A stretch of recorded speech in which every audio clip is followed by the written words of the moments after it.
Hi, welcome to lesson 31 of Excel. My name is Sophie and I'm going to be your trainer for today. So, in the previous session, we learned in the View tab, which is under Switch Windows. Now, we are going to learn about Absolute Cell. So, let's understand what is Absolute Cell. So, in the first few videos, we discussed about formulas. Remember, what is the most important thing about formula is that it must have an equal sign.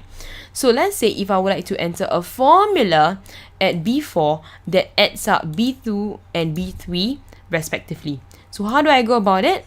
I go to B4, click on B4, equal sign, click B2 or type B2 plus B3, right? Now, once this is done, what do I do next? Just press enter. So automatically, you know that you have 20 plus 25 gives you 45. So 25 is a value because it shows there a value. 45 here is a formula because equal B2 plus B3 is a formula. Alright? Now, so the thing is, let's say if we were to copy this formula into another cell.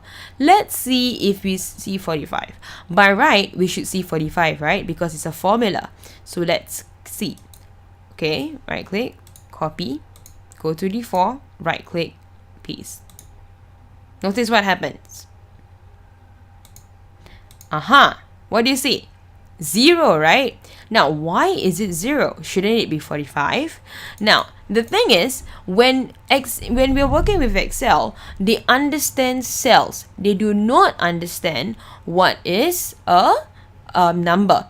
So, when we tried to copy and paste it here, they copied the picture, which is relative to B4.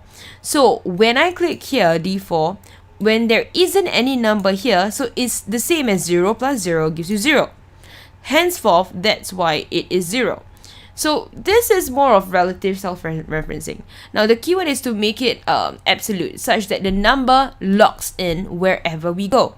So for example, if let's say I would like to make sure that the number 45 of the formula appears wherever I go, alright, wherever I paste it, what must I do first? First things first, I must go to B4. Now, once I go to B4, I know this is a formula because the formula bar tells me so. Once I go to the formula bar, what do I do next is I select the cell B2 first. Okay, so I can just in fact, I can just put my cursor there. It doesn't matter. You don't have to double click, just put my cursor there. Now, once that's done, where do I look at? I look at my keyboard, search for the key F4. So press it once. What do you notice? There is $sign before B, $sign after B.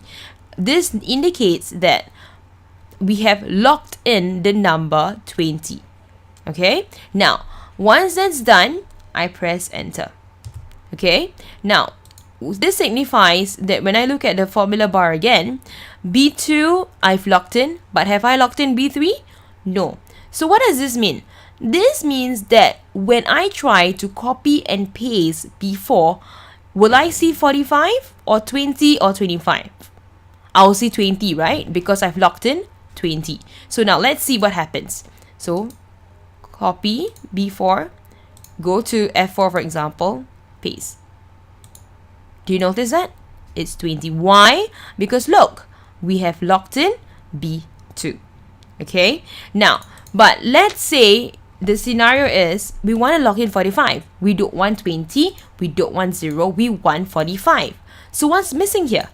What's missing here is the fact that we have not locked in B3. So what must we do? So first things first, we go to B4. After B4, straight away, where do we go? B3. Yes. Just click anywhere on B3. Once it's done, where do I look? How do I lock in? Yes, the F4 key, right? Which is at the keyboard. So look at the keyboard, press F4 key once. Once we have keyed that in, straight away, what do I do next? Press enter.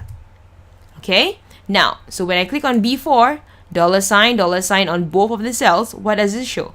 That I've locked in every cell. So once it's done, what do? Let's try. Let's try and test it. So copy. Let's say I try to paste it C7.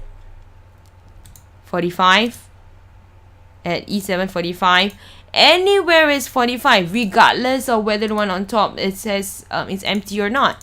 Now this shows that we need to ensure that the formula is locked in before we move on. Okay, so that is for cell referencing. So do ensure where exactly is your dollar sign, which particular cell you would like to assign to, and hit the F4 key for dollar sign. Yeah, all right, so that's it for this particular video. Thank you for watching, and I hope you enjoy it.